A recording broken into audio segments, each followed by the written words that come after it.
Hello guys, ici Mr. Lova en direct de Face à la Cam pour Song de Kimbo.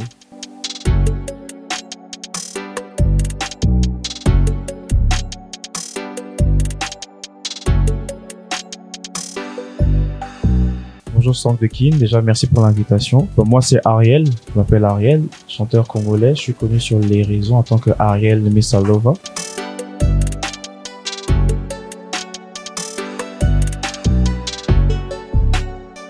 Alors, ma passion pour la musique, c'est une histoire que j'aime bien raconter. En fait, j'ai toujours eu cette passion pour la musique parce que j'ai un peu grandi avec cet environnement musical-là, avec ma mère qui écoutait beaucoup de sons R&B de l'époque, de Usher, de Jennifer Lopez, etc. J'ai vraiment grandi dans cet environnement-là. Mais c'est en 2013 que j'ai réellement eu conscience de mon talent pour le chant. Parce que pendant que je chantais à l'époque un son de Maître Gims que tout le monde connaît bien, Bella, ma grand-mère était là et s'est mise à pleurer et elle disait il chante comme un chanteur d'opéra, etc. Et puis elle a fait comprendre aux membres de ma famille que vas-y, je chantais. Et du coup, quelques temps après, ma mère m'a inscrit à la chorale de l'église qui était pas loin de chez moi. J'ai passé un an et demi dans cette chorale-là. Et c'est vraiment là que j'ai nourri, en fait, ma passion pour la musique.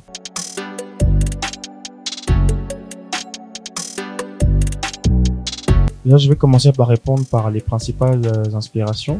Mes inspirations sont très R&B, très R&B. J'ai vraiment une inspiration vraiment très, on va dire, basique au niveau du R&B. C'est vraiment des artistes qui sont connus.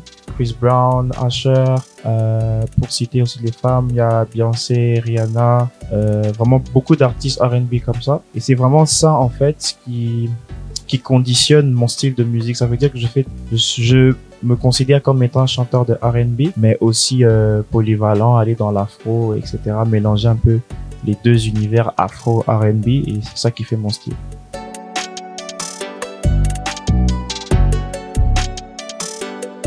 Si je dois répondre vraiment honnêtement à cette question, il n'y a pas de message en particulier, mais c'est vraiment une émotion et un sentiment que j'essaie de transmettre dans ma musique. Je suis quelqu'un de naturellement avec une certaine sensibilité, je suis quelqu'un qui aime être aimé et donner de l'amour à ses proches et je ne me voyais pas vraiment donner un autre message, faire comprendre autre chose dans ma musique que ce sentiment-là que moi j'ai.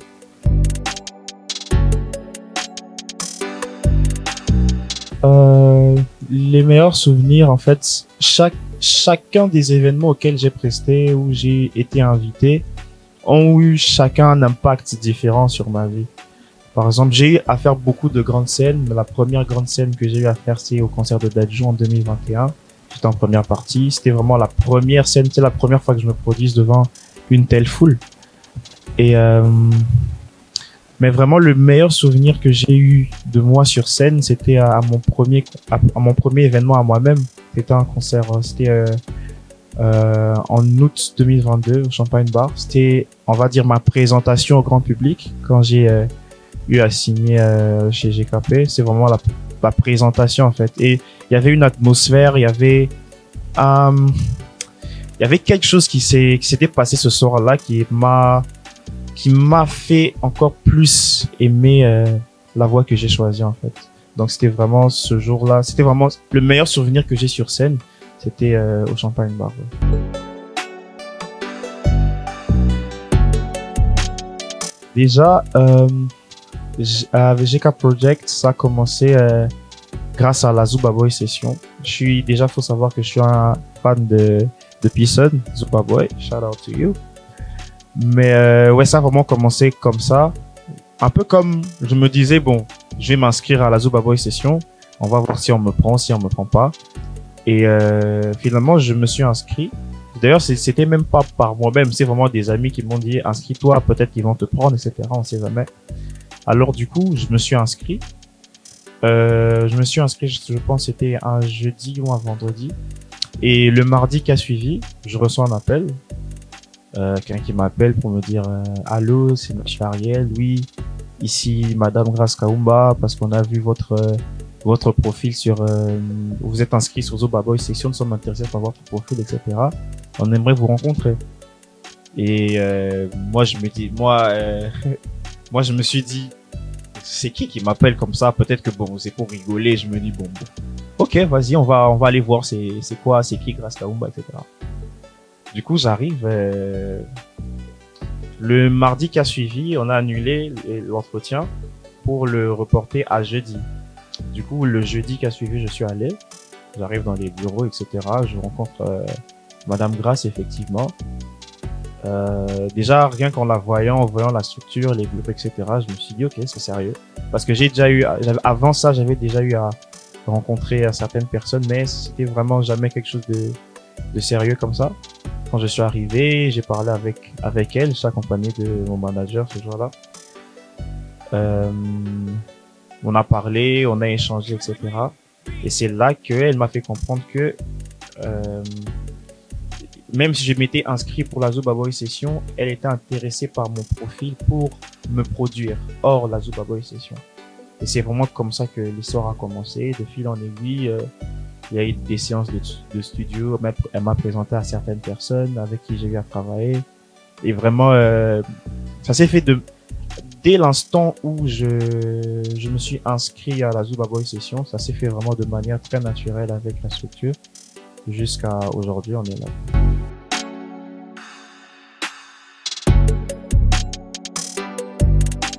Pour faire simple, vraiment donner une réponse très simple, j'ai envie de faire de grandes choses. Mais quand on dit faire des grandes choses, il y a personne qui veut faire des petites choses. Mais vraiment par les grandes choses, déjà sur ma carrière, je me vois à terme, vraiment sur le long terme, on va dire dans 10 ans, vraiment me lancer aussi dans la production. Parce que c'est vraiment quelque chose qui me tient à cœur et je sais qu'il y a beaucoup de jeunes de mon âge aujourd'hui qui n'ont pas forcément eu la même chance que moi de rencontrer une structure pour les produire, mais je sais qu'il y a beaucoup de talent. Et vraiment, sur le long terme, vraiment, mon objectif, mon rêve serait d'atteindre la production. Puis, comme j'ai dit, j'ai envie de faire des grandes choses, ne pas que rester local. Ça veut dire, d'abord, on va se fixer des petits objectifs pour atteindre des grands objectifs. On va commencer par conquérir Kinshasa, ensuite ça sera le Congo, ensuite ça sera l'Afrique, après l'Europe, et pourquoi pas l'Asie, l'Amérique, etc. C'est par ça que j'ai dit faire de grandes choses.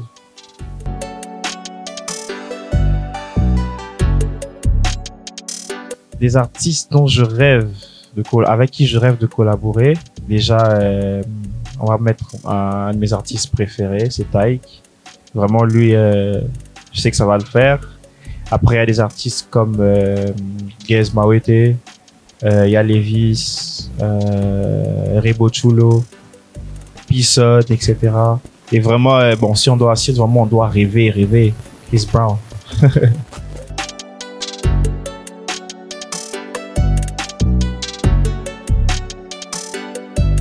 Déjà, à moins que je ne me trompe vraiment sur ce que je vais dire, je pense être déjà le plus jeune de la scène actuelle à avoir autant d'exposition et de visibilité.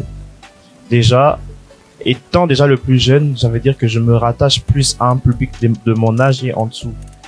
Et déjà ça, je sais, c'est déjà une grande responsabilité parce que il y a beaucoup de jeunes de mon âge ou moins, peut-être un peu plus, qui me regardent et qui disent ouais, moi j'aimerais faire comme lui, j'aimerais être comme lui. C'est vraiment une responsabilité que je prends. Pour répondre à la question de savoir comment je vois la scène actuelle, elle est remplie évidemment de talents, d'artistes, de grands artistes talentueux, etc. Mais en fait, ça c'est pas un problème c'est pas un problème avec les artistes ou quoi que ce soit, mais c'est vraiment l'industrie musicale congolaise.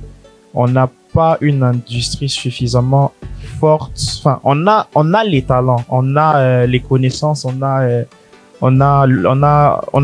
dire le travail, on a les artistes, on a les personnes pour avoir cette industrie, cette structure-là musicale au Congo. Mais vraiment, c'est quelque chose qui n'est pas encore mis en place. Et vraiment, j'espère avec moi et ma boîte GK Project, bien sûr. C'est quelque chose aussi qu'on essaye vraiment d'instaurer, un système qu'on essaye d'instaurer avec ce système en fait d'industrie musicale. Qui s'arrête pas seulement à faire la musique parce qu'on est artiste, mais parce que c'est notre métier et on est dedans. Exactement. Vraiment créer une industrie derrière, quoi, comme une banque, j'ai envie de dire. comme si c'était une société dans laquelle on engage et vraiment des trucs qui, enfin, déjà,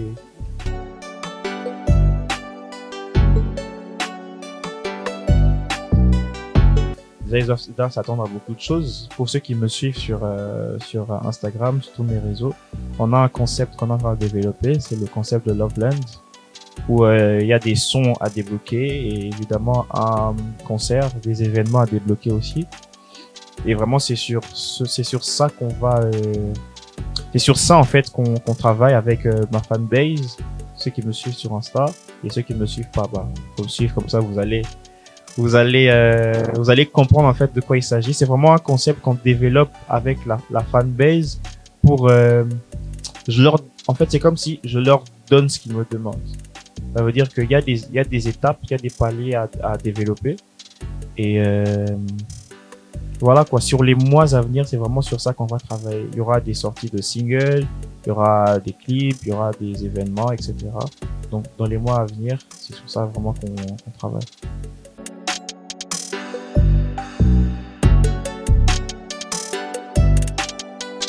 Déjà, pour commencer par le commencement, Commando, c'est un son que j'ai écrit, si je me trompe pas, je crois que je l'ai écrit en début 2021, avec le refrain « Oui, oui, oui ». C'est vraiment un refrain que j'écris vraiment, je crois que j'ai dit dans le véhicule, c'est un truc qui m'a traversé la tête, j'ai écrit. Et il y avait un pote à moi aussi, avec qui j'ai eu à travailler aussi, qui écrit super bien. Il m'avait envoyé, je crois, quelques paroles et tout. Et ça m'a inspiré pour le reste du son, en fait. Après, bon, c'est des sons qui sont allés dans les archives.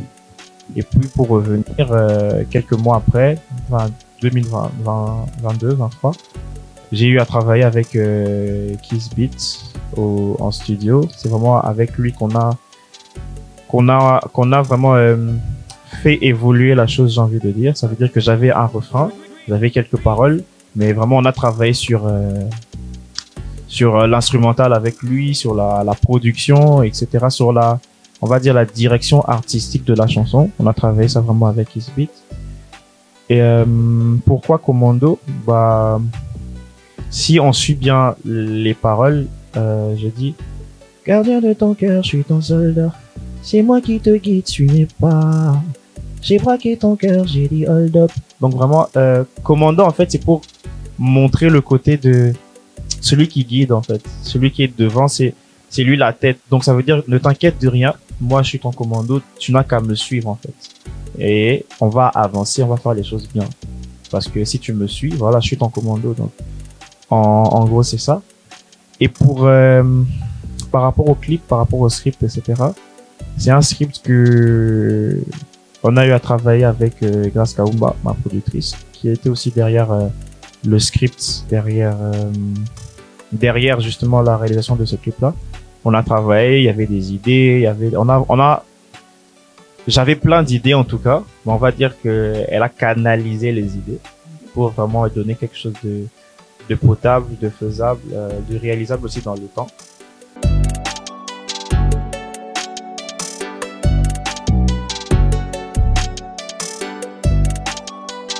Amusante, je me rappelle, c'était quand j'ai sorti mon single Boalé Loué. Quand j'ai sorti le single là, c'est avec ma mère.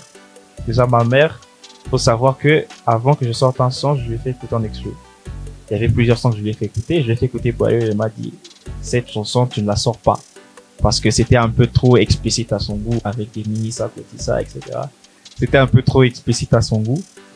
Mais finalement, il s'est fait que j'ai sorti le son quelques semaines après. Et quand je l'ai sorti, elle me dit, je vais pas écouter cette chanson. Moi, vraiment, quand tu la sors, en tout cas, je vais même pas partager parce que j'ai pas envie que ça soit l'image que tu donnes, etc. J'ai fait, ok, je comprends, tu vois, mais elle a été compréhensive parce qu'elle m'a dit que je comprends que ça peut être ton public qui demande, qu'on ne sera pas toujours d'accord par rapport à ta musique, mais en tout cas, moi, cette chanson, je ne partage pas. Donc, il n'y a pas de problème. De toute façon, c'est maman, donc elle n'est pas obligée. Je crois le soir, parce que le son est sorti à 14h et le clip est sorti, je crois, à 18h. Quand le clip est sorti, elle a écouté, c'est elle qui m'appelle. Elle dit, petit, moi, Makamuni Sali, j'aime trop cette chanson et tout. elle m'a même dit qu'elle voulait retenir la courée de la chanson. Elle a commencé à danser, elle a commencé à chanter le son. Et puis aujourd'hui, de tous mes sons, c'est même ça son son préféré. Donc du coup, c'est un peu amusant dans ce sens-là. Et pour quelque chose de touchant, je crois quelque chose qui m'a vraiment touché par rapport à mon parcours, c'est vraiment c'est un peu aussi par rapport à mes parents. Enfin, cette fois-ci, c'était avec mon père. Mon père qui, je crois, c'était après que j'ai sorti Charo. Ouais, je crois que c'est après que j'ai sorti Charo, etc. Et qu'il a vu que ça prenait bien, etc. Même s'il me l'a pas dit comme ça, parce qu'on connaît un peu nos parents africains, même s'il me l'a pas dit comme ça, dans son regard et dans les choses qu'il me disait, je sentais qu'il était fier de moi et de ce que j'avais accompli. Parce que même s'il était sceptique au départ, il a vu que j'étais sérieux dans ce que j'entreprenais. Il a fini par comprendre, l'accepter, et dans sa manière de me parler aujourd'hui, je sens qu'il est fier de ce que j'accomplis dans ma musique. Et c'est vraiment ça qui me touche et qui me booste en fait.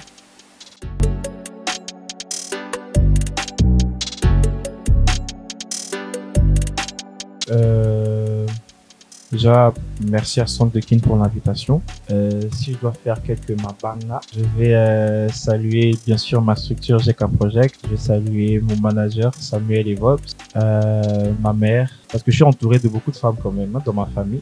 J'ai beaucoup de sœurs, j'ai beaucoup de tantes. Saluer toutes ces femmes-là qui m'entourent parce qu'elles m'inspirent aussi. Et tous ceux qui me supportent, mes lovers, je vous salue. J'aimerais attirer l'attention aussi sur mon single Commando qui est sorti il y a pas longtemps.